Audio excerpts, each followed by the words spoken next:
नमस्कार दोस्तों, मैं नीरज श्रीवास्तव। आप सभी लोग देख रहे हैं नियो मीडिया।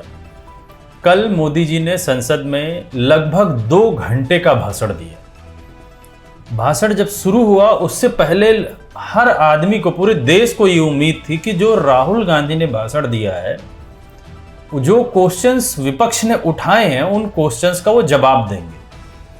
अगर वो जवाब नहीं भी दे सकते तो कम से कम इतना अच्छा भाषण देंगे कि जो राहुल गांधी का जो भाषण पूरे मीडिया में देखा जा रहा था, सोशल मीडिया हो या मेन स्ट्रीम मीडिया हो, उस मीडिया में जिस तरीके से लोग देख रहे थे, कम से कम उतनी बराबरी कर सके या उससे कई गुना ज़्यादा उस भाषण को देखा जाए। लेकिन कल जब मोदी जी ने शुरुआत की, ऐसा लग रहा था कि मानो वो वही 2014 वाले मोदी जी हैं और बीजेपी के पास कुछ भी नहीं है बोलने के लिए। 10 सालों में उन्होंने क्या काम किया या विपक्ष उनके 10 सालों के काम पे जो क्वेश्चंस उठा रहा था, उसका एक भी जवाब उनके पास नहीं था। अगर उस 2 घंटे के भाषण में देखा जाए तो सिर्फ 2 अच्छी चीजें निकल के आती। पहला तो ये कि नीट की परीक्षा पे उन्होंने बोला कि कड़ी से कड़ी कार्रवाई होगी। दूसरा एक कि पूरे 2 घंटे के भाषण में अगर हम देखें, 120 मिनट के भाषण में लगभग 100 मिनट वो कांग्रेस के इर्द गिर्द ही घूमते रहे। इससे समझ में ये आता है कि पूरे एनडीए सरकार या मोदी जी कह लीजिए या अमित शाह कह लीजिए, अब तो मुझे राजनाथ सिंह जी को भी लगने लगा है कि इनके सपने में भी राहुल गांधी आना शुरू हो चुके हैं। अगर आप गौर करिए तो राहुल गांधी जी ने लगभग 6-7 मुद्दे ऐसे थे जो उठाए थे। जीएसटी, नीट, मणिपुर का मुद्दा, जम्मू कश्मीर की हालत आज की डेट में, रोजगार युवाओं को क्यों नहीं मिल रहा है, और अल्पसंख्यक यानी कि मुस्लिम वर्ग के साथ जो दुर्व्यवहार हो रहा है वो, और दूसरा हिंदुत्व के नाम पर जो देश में एक बड़ा आडंबर क्रिएट किया जा रहा है उस पे। लेकिन इन सारे मुद्दों को अगर हम कैलकुलेट करें तो लगभग 8 मुद्दे ऐसे थे जिसपे मोदी जी बोलते 2 घंटे में। 120 मिनट में 8 मुद्दों को बोलना चाहिए था, लेकिन उनके पास जैसा कि हर प्रवक्ता होता है बीजेपी का, वैसे ही लग रहा था कि कोई प्रवक्ता इस संसद पे खड़े होकर बोल रहा है। और अगर आप एनडीए के जितने भी सांसद बोले, उन सांसद के हर भाषण को अगर आप सुनेंगे और हर भाषण की थोड़ी थोड़ी चीजें जोड़ दीजिए तो वही मोदी जी बोल रहे थे। और वो भी इर्द गिर्द थी कहाँ, कांग्रेस के, हिंदुत्व के, मुस्लिम के, नेहरू जी की बात, इंदिरा गांधी जी की बात, राजीव गांधी जी की बात, और जब समय बच गया तो राहुल गांधी। उन्होंने यहां तक बोल दिया कि एक बच्चे का दिमाग है राहुल गांधी पे। सिंपैथी गेन करने का एक नई ड्रामेबाजी शुरू की गई है, नया खेल खेला जा रहा है। मैं एक किस्सा सुनाता हूं। एक बच्चा स्कूल से आया और जोर जोर से रोने लगा और उसकी माँ भी डर गई, क्या हो गया, बहुत रोने लगा और फिर कहने लगा, माँ मुझे आज स्कूल में मारा गया, आज स्कूल में मुझे उसने मारा, आज स्कूल में मुझे इसने मारा, और जोरों जोरों से रोने लगा। माँ परेशान हो गई। उसने उसे पूछा कि बेटा बात क्या थी, लेकिन वो बता नहीं रहा था, बस रो रहा था, मुझे मारा मुझे मारा।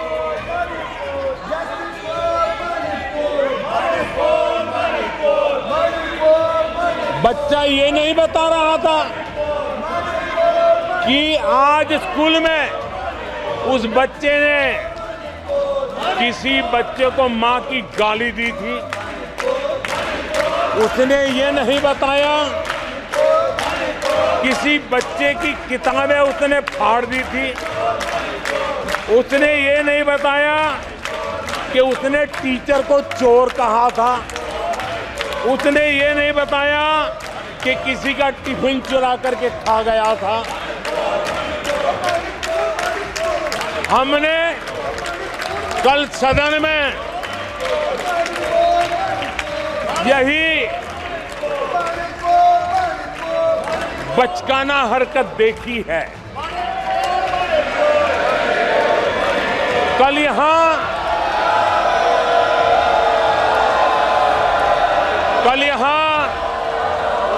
बालक बुद्धि का विलाप चल रहा था। मुझे मारा गया, मुझे इसने मारा, मुझे उसने मारा, मुझे यहां मारा, मुझे वहां मारा, ये चल रहा था। आदरणीय सभापति जी, सिंपैथी हासिल करने के लिए ये नया ड्रामा चलाया गया है, लेकिन देश ये सच्चाई जानते हैं कि ये हजारों करोड़ रुपए उसकी हेराफेरी के मामले में जमानत पर बाहर है।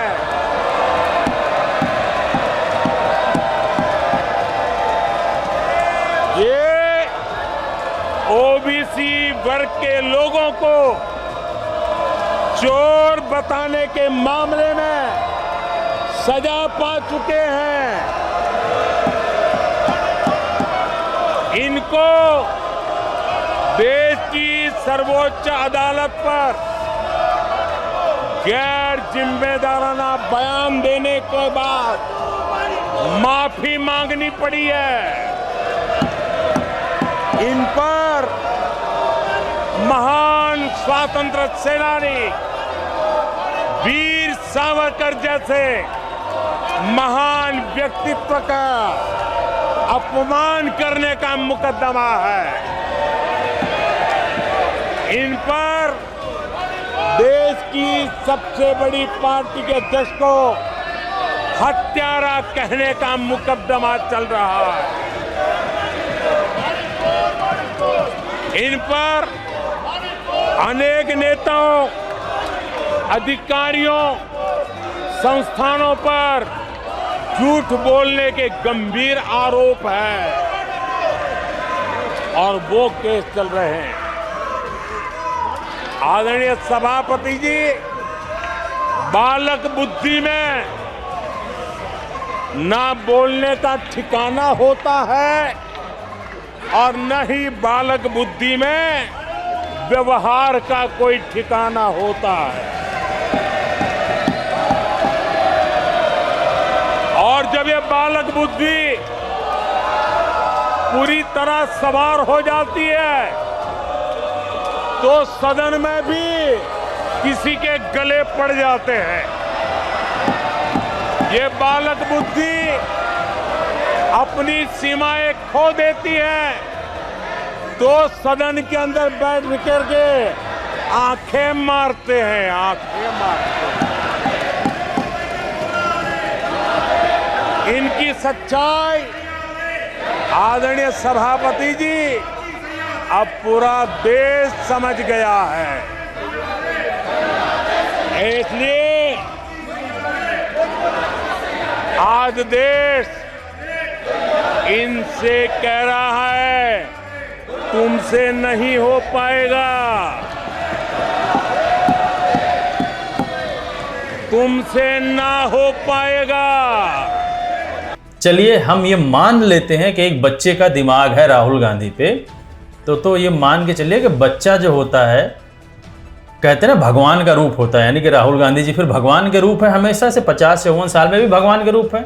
लोग बोलते हैं जब आदमी एडल्ट हो जाता है तब उसके अंदर छल कपट की भावना आ जाती है। इसका मतलब राहुल गांधी जी के अंदर कोई छल कपट की भावना नहीं, ये आप संसद में खड़े होकर प्रूफ कर रहे हैं। यानी भारत देश का ऐसा ही आदमी प्रधानमंत्री होना चाहिए जिसके अंदर कोई छल कपट नहीं हो, कोई द्वेष ना हो। इसीलिए तो 4 धर्मों के फोटो लेकर आए थे, हिंदू, मुस्लिम, सिख, ईसाई, सारे यही हमारे देश में लोग हैं और इन्हीं लोगों से हमारा पूरा भारत देश बनता है। लेकिन मोदी जी अपने पूरे भाषण में अगर गौर कीजिए तो उनमें कहीं ये नहीं दृश्य आया कि वो देश के प्रधानमंत्री हैं। वो बस यही बताते रहे पूरे भाषण में कि बीजेपी कहाँ जीती है, कितने % वोट है, कांग्रेस आज पैरासाइट है, मतलब किसी के सहारे चढ़ रही है। जहां जहां भाजपा और कांग्रेस का सीधा मुकाबला था या जहां कांग्रेस मेजर पार्टी थी और साथी के पास 1, 2, 3 सीटें थी, वहां कांग्रेस का स्ट्राइक रेट सिर्फ और सिर्फ 26% है, 26% है। लेकिन जहां किसी का पल्लू पकड़ करके चलते थे, जहां वो जूनियर पार्टनर थे, किसी दल ने उनको कुछ दे दिया मौका, ऐसे राज्यों में कांग्रेस जहां जूनियर पार्टनर थी, उनका स्ट्राइक रेट 50% है और कांग्रेस की 99 सीटों में से ज्यादातर सीटें उनके सहयोगियों ने उनको जिताया है। और इसलिए मैं कहता हूं ये परजीवी कांग्रेस है। अगर मोदी जी से पूछा जाए कि बीजेपी आज उड़ीसा में जीती है तो वो किसके सहारे जीती, महाराष्ट्र में बीजेपी का उदय हुआ तो वो किसके सहारे हुआ, पूरे देश में भी अगर उदय हुआ तो हिंदुत्व के सहारे हुआ, यानी कि बीजेपी खुद एक मुद्दे पे पैरासाइट है, जबकि देश में अनेकों मुद्दे हैं। लेकिन उन मुद्दों पर हमारे माननीय प्रधानमंत्री जी को बोलने में कष्ट है, क्योंकि उनको पता है कि अगर इन मुद्दों पर बोलेंगे तो कहीं ना कहीं वो पकड़े जाएंगे, घिर जाएंगे। पहली चीज। दूसरा, अब ये लगना शुरू हो गया है कि बीजेपी अपने अंत की ओर धीरे धीरे अग्रसर हो रही है। अब आप सोच रहे होंगे कि मैं ऐसा क्यों कह रहा हूं कि अंत की ओर अग्रसर हो रही है।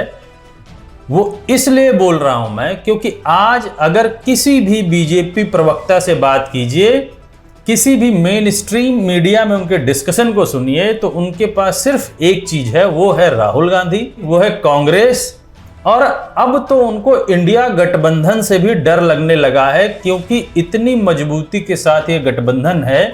अभी एक जगह अखिलेश यादव ने यह भी बात बोल दी कि हमारी और राहुल गांधी की उम्र लगभग एक समान ही है और मैं दोस्ती बहुत दिल से करता हूं, मैं दोस्ती तोड़ता नहीं। और वो नजर कहीं ना कहीं हर जगह आ रहा है। आज की डेट में अगर आप देखेंगे, चाहे वो राहुल गांधी जी का वक्तव्य हो, चाहे अखिलेश यादव जी का कांग्रेस के प्रति वक्तव्य हो, ऐसा लगता है कि अब ये जोड़ी टूटने वाली नहीं है। एक हमने वीडियो बनाया था, उसमें हमने एक मूवी का जिक्र किया था, क्योंकि प्रधानमंत्री जी अपने एक रैली में बोले थे कि यूपी के 2 लड़कों की फिर से फिल्म लॉन्च हुई है, जो कि पिछले बार फ्लॉप थी। हमने बोला था पिछली बार फ्लॉप जरूर थी, लेकिन इस बार वो मूवी शोले मूवी की तरह हिट होने वाली है। और अपने उसी भाषण में मोदी जी शोले मूवी का जिक्र करते हैं। कांग्रेस के नेताओं के बयानों में ये बयानबाजी ने शोले फिल्म को भी पीछे छोड़ दिया है।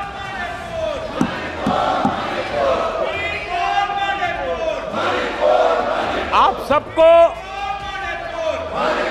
शोले फिल्म की वो मौसी जी याद होगी।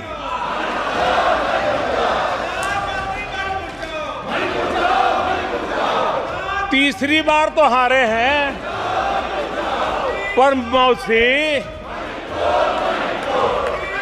ये बात तो सही है, तीसरी बार ही तो हारे हैं, पर मौसी मोरल विक्ट्री तो है ना। आदरणीय सभापति जी, 13 राज्यों में 0 सीटें आई हैं। अरे मौसी, 13 राज्यों में 0 सीटें आई हैं, पर हीरो तो है ना।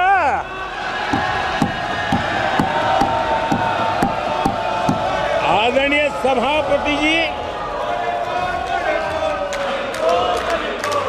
अरे पार्टी की लुटिया तो डुबई है। अरे मौसी, पार्टी अभी भी सांसें तो ले रही है।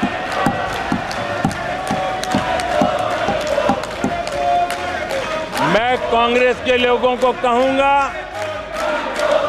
जनादेश को फर्जी जीत के जश्न में मत दबाओ। जनादेश को फर्जी जीत के नशे में मत दबाओ, उस जश्न में मत दबाओ। ईमानदारी से देशवासियों के जनादेश को जरा समझने की कोशिश करो, उसे स्वीकार करो। अब आप सोचिए, मोदी जी के भाषण को लिखने के लिए बड़े बड़े लोग लगे होंगे, आईएएस अधिकारी होंगे, लेकिन हम जैसे छोटे चैनल्स को भाषण लिखने के लिए हम एक दो लोग ही होते हैं। लेकिन अगर हम उनके भाषण की बराबरी तक लिख रहे हैं तो ये समझिए कि कितने निम्न स्तर का भाषण मोदी जी जैसे प्रधानमंत्री के लिए लिखने वाले लोग हैं। और वो बोलने वाले लोग, मतलब उस पर जो लास्ट एडिट हो रहा होगा वो भी नहीं उस पर कमेंट करते कि सर ये मूवी को नहीं ऐड करना चाहिए अपने भाषण में, ये बहुत निम्न स्तर की बात है। लेकिन जैसा हमें पता है कि पिछले 10 सालों से हम यही देखते आ रहे हैं, बीजेपी के किसी प्रवक्ता से बात करिए तो हिंदू मुस्लिम शुरू कर देगा, मोदी से बात करिए तो हिंदू मुस्लिम शुरू कर देंगे। मटन, मछली, मुर्गा, बुर्का, इससे ऊपर उनकी सोच ही नहीं है। अगर सोचा जाए तो मोदी जी को यह बोलना चाहिए था कि नीट परीक्षा में जो 23 लाख लड़के परेशान हुए हैं, या जिन अधिकारियों ने गड़बड़ी की या मेरे मंत्री ने गड़बड़ी की, मैं उसको निकाल दूंगा। लेकिन वो मोदी जी इसलिए नहीं कर सकते क्योंकि वो आज भी इस बात को मानने से तैयार नहीं है कि देश में भ्रष्टाचार हो रहा है। क्यों? क्योंकि उन्होंने ऑनेस्टी यानी ईमानदारी की परिभाषा ही बदल दी है।